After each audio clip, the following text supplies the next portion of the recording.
So in this video, we're going to be dividing monomials and eventually dividing a polynomial by a monomial. So the first example is a numerical one, 11 to the 8th divided by 11 to the 5th. And yeah, I could grab my calculator and do all that, but let's see some of what's going on here. 11 to the 8th really means that we have 8 11s that are multiplied together. And we're dividing by, you guessed it, 5 of them. So think about it, those 5 on bottom are going to cancel 1, 2, 3, 4, 5 of them on top. So what we're left with is 11 to the 3rd power. And likewise, x to the 7th is 7 x's.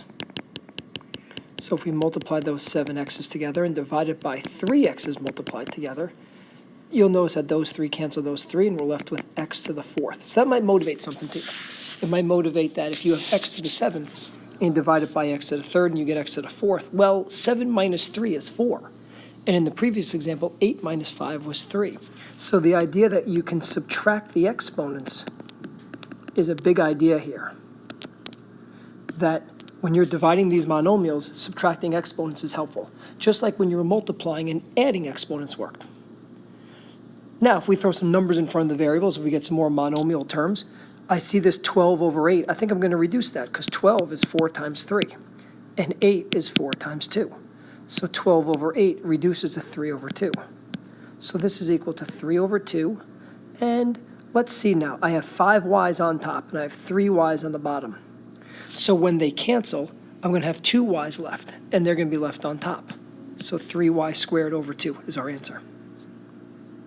And likewise for this one here. Why don't you give it a shot? See what you can do so far.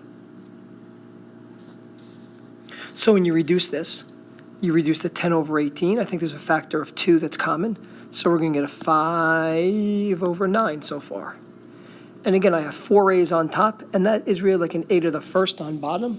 So 4 minus 1 is 3. So I have 3 a's, and they're going to go on top.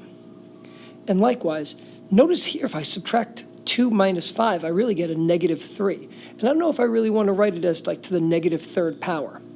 I like to think of it this way.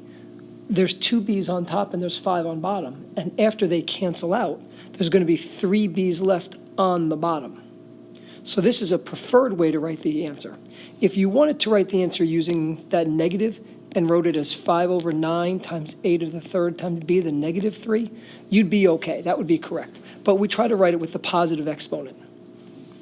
And take a look at this last one. Oh my goodness, I got 3 of them there. What do I do? Don't panic. Think of it this way.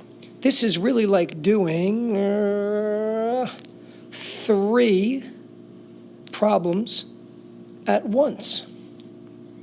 So for the first one, I'm going to do 20x to the 3rd divided by 4x.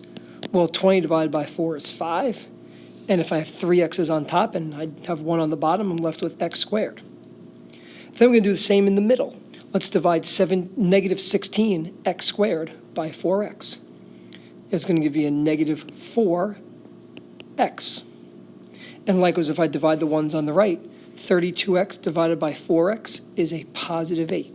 So the answer to that division problem is 5x squared minus 4x plus 8. And that is dividing monomials and polynomials.